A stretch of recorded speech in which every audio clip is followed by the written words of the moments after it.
d'abord que je vous dise qu'on ne risque rien à livrer le secret professionnel, puisqu'on ne livre pas le moyen de s'en servir. Secret professionnel par Charles Danzy. Nous autres, êtres humains de 2017, participons à une expérience commune très rare. Elle n'arrive pas à chaque génération, ni même toutes les 2 générations. Ce dont je vais parler, aucun occidental ne l'a sans doute éprouvé depuis la Deuxième Guerre mondiale.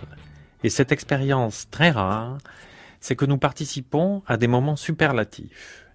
En temps normal, les êtres humains participent à des moments relatifs. C'est ce qui s'appelle la normalité, sans doute, et peut-être aussi la paix. Rien n'est excessivement grave, la vie avance dans le moyen. C'est moyen, mais ça n'est pas mortel. Depuis très peu de temps, nous pouvons employer des superlatifs à propos de nos vies politiques, et c'est très inquiétant.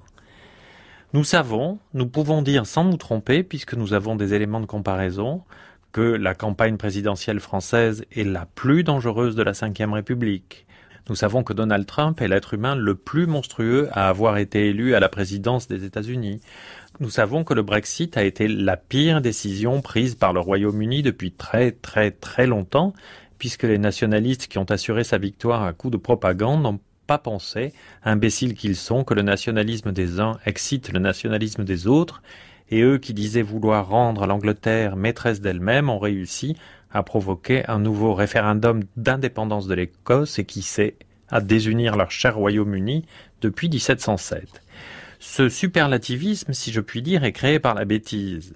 Une de ses caractéristiques est l'autoritarisme. Un dictateur est quelqu'un de peu assuré dans son intelligence, que la contradiction déstabilise et qui impose des croyances au moyen d'assertion.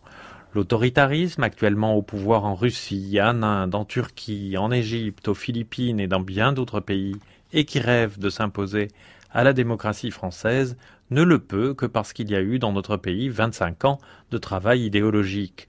Au début des années 1990, quelques penseurs obscurs et fantasmatiques ont lancé la légende du politiquement correct. Ils nous en ont matraqués, ils se sont trouvés des soutiens qu'ils ont recommandés ici ou là, tous répétés avec des lamentations mai 68, avec espoir Gramsci, Gramsci.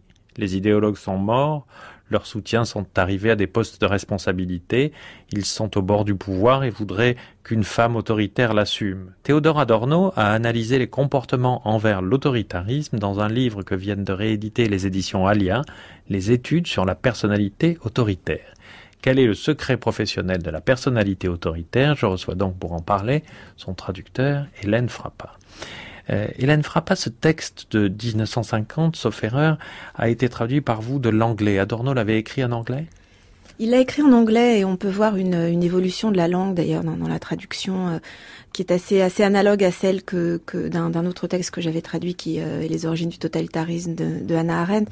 C'est-à-dire il l'écrit quelques années après s'être exilé, avoir été contraint par les lois antisémites donc de s'exiler aux États-Unis dans une langue qui n'est pas la sienne. Donc il y a quand même une grandeur de cet exilé à écrire un texte aussi long. Et on voit bien au début qu'il maîtrise, c'est un anglais assez rudimentaire, enfin assez technique, et qui va évoluer au fur et à mesure, un peu comme dans les origines du totalitarisme d'ailleurs, qui aussi a été écrit en anglais, qui peu à peu va évoluer, comme le texte évolue, vers une dimension plus littéraire, plus fictionnelle, je dirais. Adorno, qui lui-même était de Francfort, comme on sait, avait des ancêtres corses, ce qui sa mère était corse. Voilà, oui. Ce qui fait que peut-être qu'il avait une notion de ce qu'était le machisme, même si c'était par sa mère. Et puis il n'avait pas eu besoin de ça, puisque vous le rappeliez, Hélène Frappat, il a quitté l'Allemagne en 1934, puis il est parti d'Europe pour les États-Unis en 1938, et c'est à New York qu'il a vraiment commencé la sociologie, n'est-ce pas? Oui. C'est-à-dire qu'il a rejoint une communauté d'exilés en fait quand il est parti à Londres. Enfin, il est d'abord parti à Londres, ensuite New York. Effectivement, et quand il arrive en Californie, c'est un texte qui a été écrit en Californie, c'est-à-dire en fait au moment où il a rejoint une communauté de chercheurs à l'université de Berkeley. Le texte avait été commandité, enfin financé par l'American Jewish Committee, enfin plus précisément la partie recherche, disons, de l'American Jewish Committee. Et en effet, il retrouve là-bas Horkheimer, il retrouve, mais aussi bien Bertolt Brecht, beaucoup d'exilés qu'il avait connus en Allemagne. Il avait publié avant ce livre, en 1938, une étude sur les aspects culturels du national-socialisme qui s'appelait les réflexions sur la théorie de classe, et il reliait alors l'autoritarisme plutôt à l'économie. Il dit, si vous permettez, je le cite, l'organisation totale de la société par les grandes affaires et leurs techniques omniprésentes se sont emparées du monde et de la représentation en y laissant si peu d'espace que la pensée que les choses pourraient être autres est devenue un effort presque sans espoir. C'est-à-dire, il relie beaucoup ça à l'économie avant ce livre-ci. Alors, la question de l'économie, elle est toujours là, et elle intervient plus à la fin du livre, hein, c'est-à-dire comme l'idée que l'économie va être la caisse de résonance, on pourrait dire, du fascisme. C'est-à-dire que là, il s'agit d'étudier ce qui se passe avant, en fait. C'est-à-dire ce qui permet au sein, c'est plus l'aspect, disons, psychologique du fascisme, qui, il faut bien le dire, en 1950, à l'époque où cette question est étudiée par Adorno, est absolument novatrice. Et donc de se demander si au sein de la personnalité de l'être humain, il existe un potentiel, le terme est très important, donc une potentialité fasciste qui peut se développer, sachant qu'elle ne se développera que si un modèle économique, en l'occurrence le modèle capitaliste, puisque là nous parlons du fascisme américain. Hein, c'est une chose on va y venir, oui, voilà, qu'il faut bien préciser, puisque l'étude est faite sur des sujets américains. Et donc là, en effet, c'est la dimension plus freudienne, en tout cas qui est sous-tendue par le modèle freudien, c'est-à-dire par l'idée qu'il existe, qu'on peut parler d'une personnalité humaine. Hein, je dirais le présupposé théorique, hein, philosophique, c'est cette idée qu'il existe une personnalité humaine, et ensuite, au sein de cette personnalité, est-ce qu'on peut analyser, construire ce qu'il va appeler une échelle pour mesurer l'éventualité d'un potentiel fasciste qu'ensuite la structure économico-politique, disons, de la société permettrait complètement d'exprimer, comme ça a été le cas évidemment dans la société allemande. Alors la chose très intéressante que vous évoquiez tout à l'heure, c'est que on aurait pu penser que Adorno, étant allemand, s'intéresse au fascisme du point de vue hitlérien en quelque sorte, et que là, il est en Allemagne et qu'il fait des études, et je voudrais que vous nous expliquiez très exactement la structure très singulière de ce livre, qui sont des études de cas en quelque sorte, que voilà, les Américains peuvent être aussi, à notre grande surprise à ce moment-là, peut-être en 1950, des fascistes. Oui, alors ce qui est fascinant, moi je me souviens quand je l'avais traduit, c'est qu'effectivement, si on est un peu naïf, on peut se dire on est en 1950, on est aux États-Unis, on est sur la côte ouest des États-Unis, dans un milieu qui est beaucoup traversé par le milieu hollywoodien aussi, enfin en tout cas l'industrie du cinéma. Beaucoup de gens travaillent dans l'industrie du cinéma. 1950, c'est suffisamment près de la guerre pour que les gens soient encore traumatisés, disons, et en même temps, c'est pas assez loin pour qu'ils aient oublié, et ces quelques années ont permis une révélation assez complète de l'ampleur de l'extermination des juifs, des tziganes, des homosexuels, des opposants politiques, enfin des millions d'êtres humains qui ont été exterminés par l'idéologie nazie. Il semblerait même qu'il n'y ait pas d'études à faire, en quelque sorte. Ce qui est extrêmement fascinant dans ce livre, c'est que il va y avoir une traversée sur la base donc d'études de cas. Alors comment est-ce que c'est construit ? Il y a d'abord l'idée le présupposé qu'il existe une personnalité humaine et le présupposé qu'on peut mesurer un potentiel fasciste dans cette personnalité. L'autre présupposé, c'est que ce potentiel fasciste est probablement articulé à un potentiel antidémocratique, ce qui va être d'ailleurs prouvé à la fin du livre, ce qui veut dire que quelqu'un qui exprimerait par exemple une des composantes comme l'antisémitisme ou l'homophobie ou la misogynie ou le racisme, enfin il y a un certain nombre de composantes de cette personnalité fasciste, aurait un potentiel lui-même antidémocratique qui pourrait s'exprimer dès lors que la société le permettrait. À partir de là, effectivement, il y a un échantillonnage qui est fait il cherche des sujets dans des milieux très différents et il construit une échelle, la fameuse échelle F pour fasciste, qui comporte 9 variables, qui sont extrêmement intéressantes. Vous parliez de Donald Trump, je pense qu'on peut alors moi j'aime pas le terme de monstre, parce que je pense que les films d'horreur nous apprennent que le monstre, c'est une manière c'est une vision un peu projective, hein, je pense que malheureusement, les monstres n'existent pas. Dites-nous comment ils cochent toutes les cases. Voilà. Alors, ils cochent toutes les cases qui sont, le conventionnalisme, hein, c'est-à-dire l'adhésion à des valeurs conventionnelles, la soumission à l'autorité, avec des fantasmes, notamment assez oedipiens, de visions très un peu archaïques, machistes, comme vous le disiez, de rapport à l'autorité. L'agressivité autoritaire, ce qui est un petit peu différent que la soumission à l'autorité. Alors, une variable très importante, l'anti-intraception. Concrètement, ça veut dire... Voilà.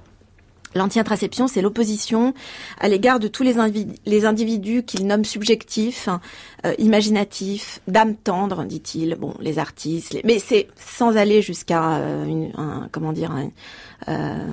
c'est une opposition à l'intelligence imaginative, en quelque sorte. Voilà, et qui peut s'exprimer, en fait, très concrètement dans l'éducation, dans une manière de brimer un enfant qui simplement serait un enfant, en réalité, puisque tout ça décrit, par exemple, une personnalité qui pourrait être strictement imaginative, donc enfantinement. La superstition et la stéréotypie, c'est-à-dire une forme de pensée qui est rigide, le pouvoir et la dureté, une obsession de la dialectique fort-faible, d'un rapport de domination des faibles par les forts, la destructivité qui va avec le cynisme, la projectivité, très importante, c'est-à-dire la projection systématique externe sur les autres d'impulsions émotionnelles inconscientes qui sont internes en fait, et la dernière variable, le sexe, c'est-à-dire l'obsession, une sorte de préoccupation exagérée, en général très angoissée, pour toute forme de contact sexuel.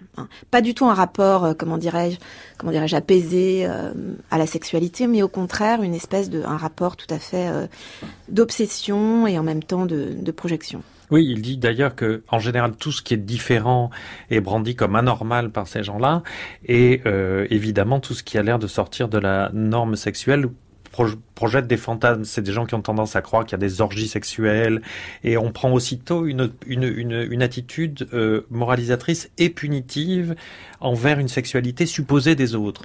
Absolument, c'est-à-dire que c'est vraiment l'idée. Alors déjà, c'est l'idée qu'il y aurait une normalité. C'est l'idée qu'il y aurait du coup une pathologie. Bon, il y a une homophobie dans l'échelle F qui est absolument systématique. Il y a une misogynie qui est absolument proportionnelle à l'homophobie, en réalité, ce sont deux visages de la même obsession.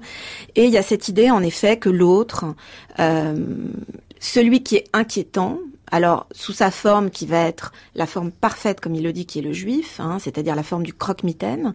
Il dit que le juif, c'est exactement la figure du croque-mitaine pour les enfants. C'est celui, par exemple, effectivement, qui est censé, sur lequel on fantasme une promiscuité sexuelle complètement délirante. Et les conséquences, dit-il, de ces préjugés contre les minorités sexuelles ou bien contre les juifs sont immédiatement, et je reviens à ce que vous disiez tout à l'heure, Hélène Frappat, l'antidémocratisme, tout simplement parce que la minorité en tant que telle doit subir une ségrégation. Oui, alors il y a une chose aussi qu'il faut dire, qui est que je ne pense pas qu'actuellement il serait possible d'élaborer un questionnaire comme celui qu'Adorno parce que la nature des questions est assez hallucinante, c'est-à-dire que ils vont très loin, c'est d'un explicite absolu, c'est-à-dire que les préjugés sont vraiment analysés. Par exemple, le questionnaire, les questions, je peux citer certaines des questions sur les juifs. Mais allez-y, oui. Alors, c'est la question du problème juif, puisqu'il montre bien, c'est une manière de piéger aussi ceux qui sont interrogés, puisque le fait même de reconnaître ce qu'on appelle un problème juif déjà montre un certain type de personnalité. Mais il y a des questions comme est-ce que vous savez distinguer un juif d'autres personnes ? Comment les juifs se comportent-ils au travail ? Que pensez-vous du fameux zèle juif, etc. Est-il vrai qu'ils exercent une influence excessive dans le milieu des affaires, de la politique des syndicats ? Si c'est le cas, de quel genre d'influence s'agit-il ? Devrait-on tenter de la limiter, etc. Que firent les nazis aux juifs allemands ? Qu'en pensez-vous ? Existe-t-il un problème similaire ici ? Que feriez-vous pour le résoudre ? Que feriez-vous si vous étiez juif ? Question. Mais en quoi ça serait impossible de poser ces questions ? Parce que c'est des questions orientées ? Oui, aujourd'hui, ce sont des questions qui n'ont pas peur de présupposer qu'il existe une forme de préjugé très fort.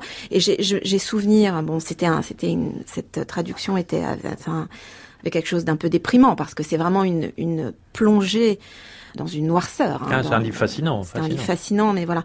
Et je me souviens d'une réponse qui m'avait presque fait rire. Enfin, c'est un niveau d'humour noir, mais en même temps, il y a quelque chose de tellement lugubre. À la question, pourriez-vous citer quelque chose de positif concernant les Juifs ? Une des personnes interrogées réfléchit longuement. longuement et finit par répondre « ils sont blancs ». Mais ça, des réponses comme ça, il y en a des centaines, d'autant plus qu'ils prennent vraiment le temps, en fait. C'est-à-dire qu'à chaque fois, il s'agit de...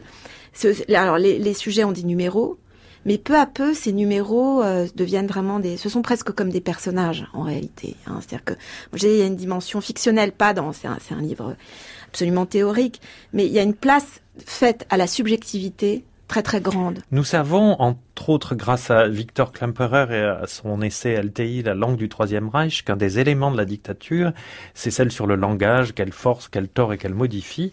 Eh bien, l'apothéose de cela s'exprime par la bouche du dictateur Adenoid Hynkel, et je pense que tout le monde aura reconnu Charlie Chaplin, dont il interprète le rôle dans Le Dictateur en 1940.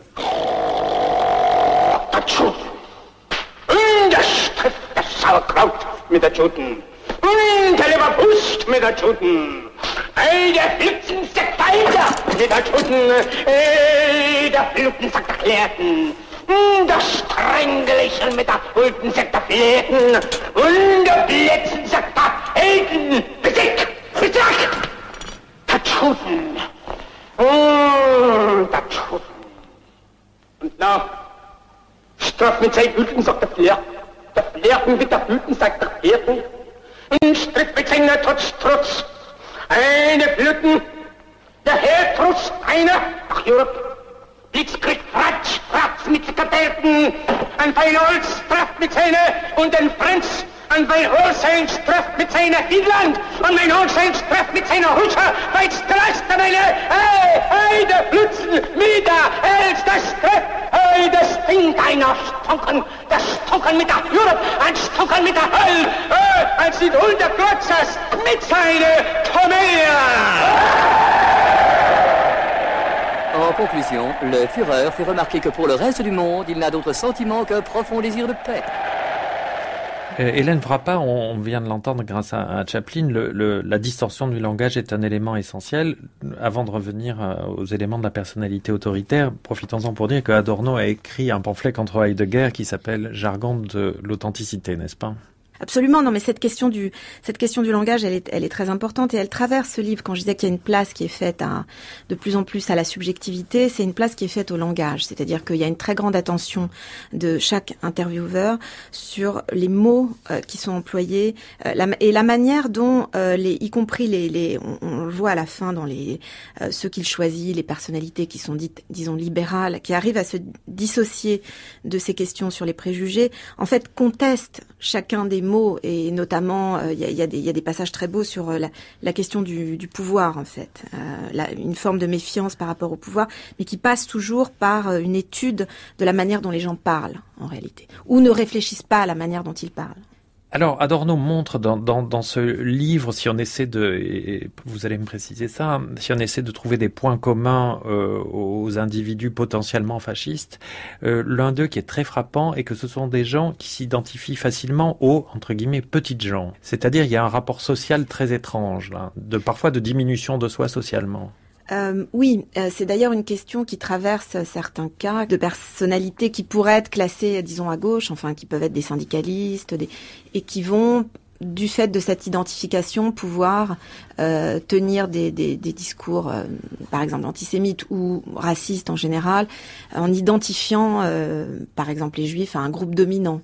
Adorno montre que très souvent un mécanisme d'identification narcissique avec l'homme autoritaire et le chef se met en place, et des gens, et c'est pour ça que je parlais de cette idée que ces gens s'identifient souvent à des catégories socio-professionnelles inférieures, des gens mécontents de leur vie se trouvent forts et vengés en admirant la force. La question qui traverse toutes ces personnalités, et c'est là-dessus que le livre s'achève, et je trouve la fin de ce livre absolument bouleversante, et elle est d'ailleurs tout à fait analogue à la fin des origines du totalitarisme, c'est la question de la famille, c'est en fait la question de l'éducation.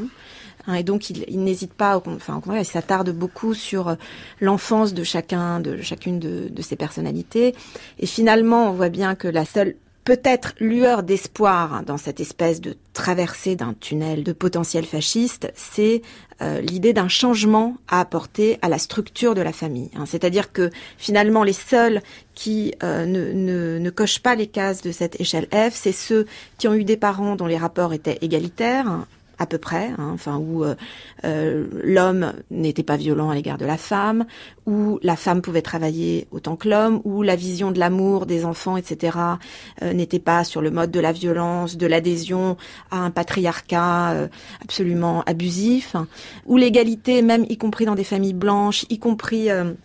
je vois à la fin du livre, il y a une des personnes interviewées qui exprime même, enfin, qui dit qu'elle n'aurait pas envie d'épouser un noir, par exemple, mais en même temps, elle le dit d'une manière qui montre que c'est une personnalité qui n'est absolument pas raciste. C'est-à-dire que le questionnaire est très subtil de ce point de vue-là.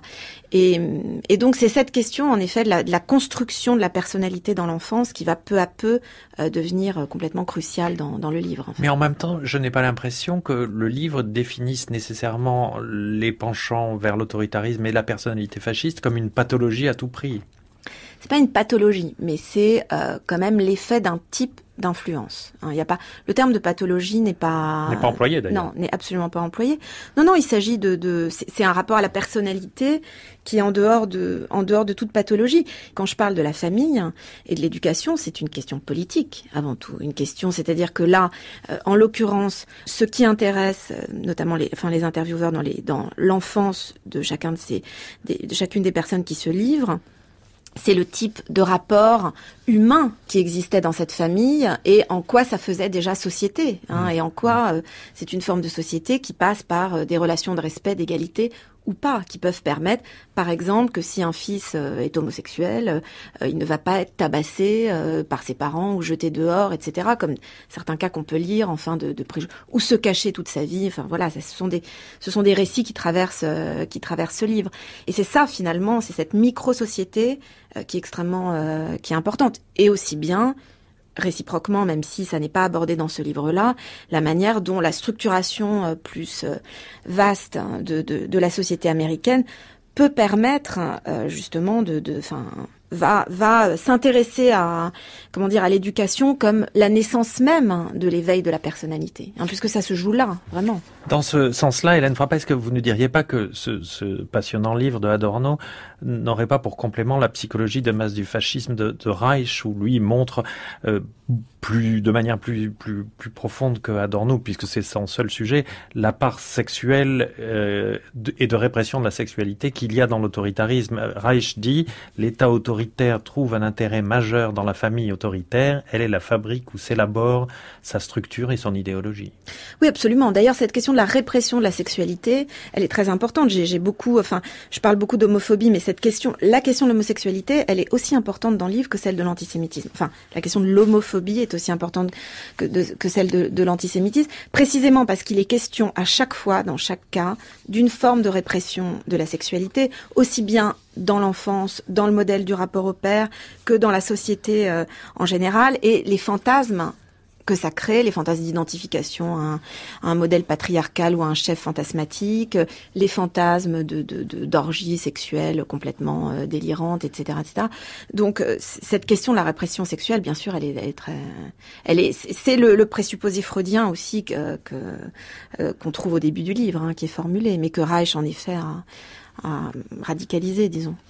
Ce qui est frappant aussi dans les cas d'Adorno, c'est la part de complexe. Un des cas cite, et je cite moi-même ce qu'il dit, sa détestation des classes supérieures snobs. Et je dis ça d'autant plus que nous sommes à France Culture et on sait très bien que le mot culture est aussi une chose qui met ces gens-là dans un état de panique. Oui, Goebbels sortait un revolver, disait-il, quand il entendait le mot culture. Donc oui, il y a C'est un des ressorts du ressentiment. C'est un des ressorts du ressentiment. Le terme ressentiment est très, très, très juste, d'ailleurs. En effet, d'autant plus que on se situe donc sur la côte ouest, on se situe à ce moment-là dans un territoire qui est, comme je le disais, traversé par le cinéma. C'est d'autant plus fascinant de lire ça, et que peu finalement des personnes qui sont interrogées là sont traversées, mais avec bonheur, je dirais, par ce territoire-là. Territoire imaginaire, évidemment, y compris ceux qui travaillent dans l'industrie du cinéma, et ça génère en effet beaucoup de... Oui, il y a cette idée qu'on retrouve chez Trump actuellement, en effet, cette idée de la grandeur perdue, d'une forme de...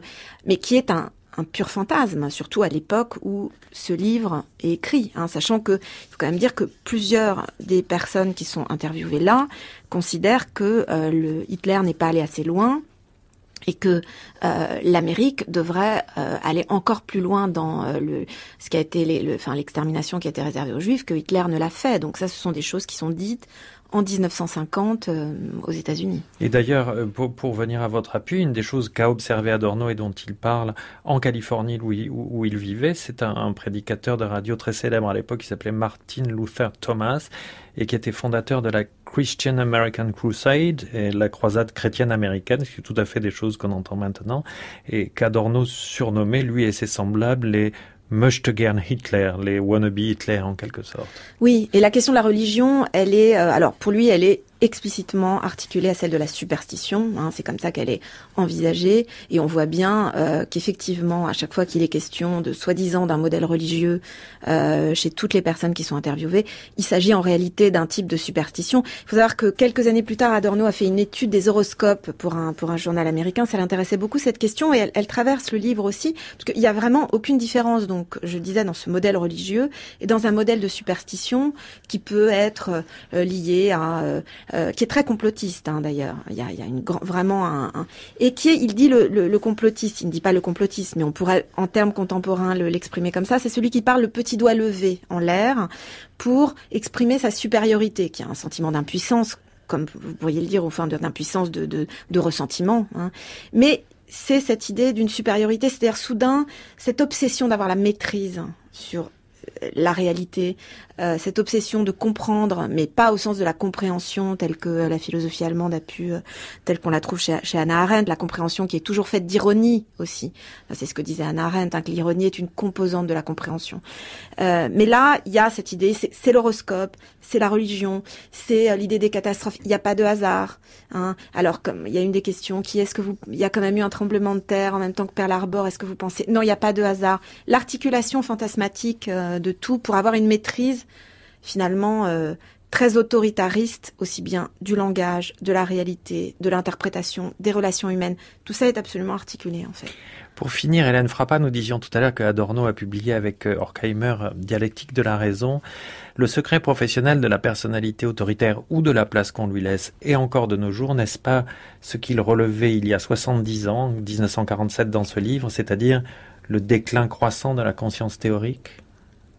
Je pense qu'on peut le formuler si on ramène ça à la question du langage, en effet. C'est-à-dire que c'est le déclin de la conscience théorique au sens où c'est la perte par l'être humain de cette conscience et de cette sensibilité au fait que ce qu'il définit, c'est un rapport au langage, en fait, que son rapport au monde, c'est un rapport au langage. Si on perd ça, on tombe dans ce qu'Adorno appelle l'aliénation, c'est-à-dire littéralement le sentiment d'être étranger au monde.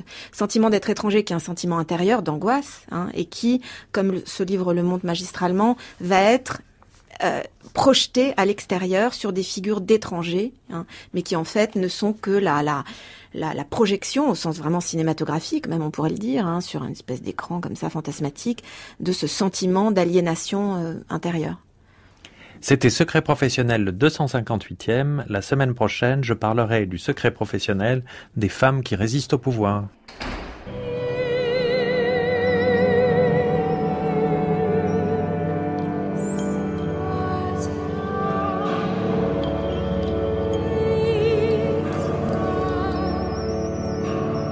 Réalisation Clotilde Pivin, attachée d'émission Daphné Abgral, prise de son Cédric Chatelus, recherchina Aude Vassin.